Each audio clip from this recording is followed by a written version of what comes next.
behind the rigid walls and sharp barbed wire of the Florida Parishes Juvenile Detention Center. The way it's set up right outside of the forever loop.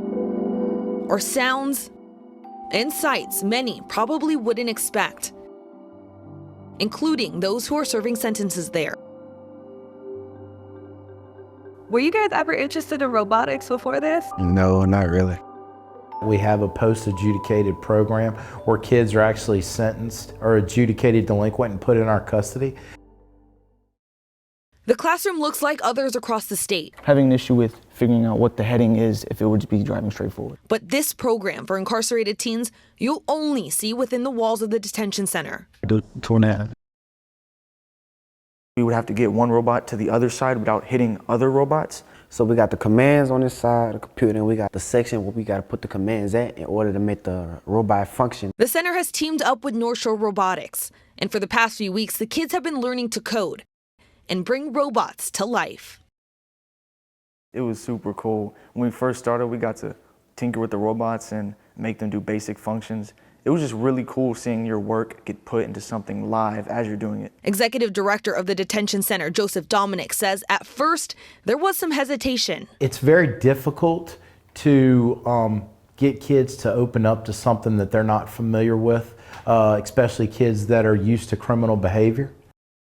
But North Shore Robotics Board President and the kids' teacher, David Shapiro, says within the first session, the kids were hooked. And you can tell from the way their faces light up, the interest has grown. There's a vacuum, and they're just absorbing this information as quickly as they can. They're gaining skills that giant tech companies look for in potential employees. But It's really bigger than just the little robots that we work with.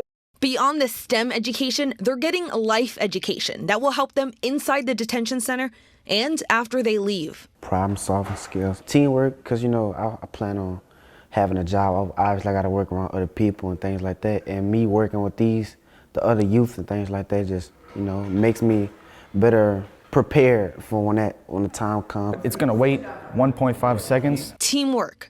If one robot mess up, all of them will mess up. Communication. Above it. Leadership. Focus. I'm the red one. And I feel like we're putting our minds to work doing it, and I feel like that's really good for us. Part of the detention center's purpose is to rehabilitate, but rehab may not be the right word. Shapiro says instead of just fixing what may be injured, they're taking it a step further. I'm not just helping them get their leg back, I'm helping them get a bionic leg, right? So not only are they going to be rehabilitated, but they're going to be able to do something more than when they came out of here. That gives them more opportunities and more experiences. And it's giving the kids hope for a future outside these walls. Boom. But for now, I can't really see myself working with like robots and things, but I'm really very interested in programming the computers for Tesla, you know. I don't know exactly, but I would feel like tech-wise, it'd be a good job interest to me. And in the meantime, a new hobby. This is just the start, and I feel like that would be really cool. Like, especially we were able to drive a robot and it had like a little cool arm that could do cool stuff. An escape from the doors that keep them in. Alyssa Curtis, WWL, Louisiana.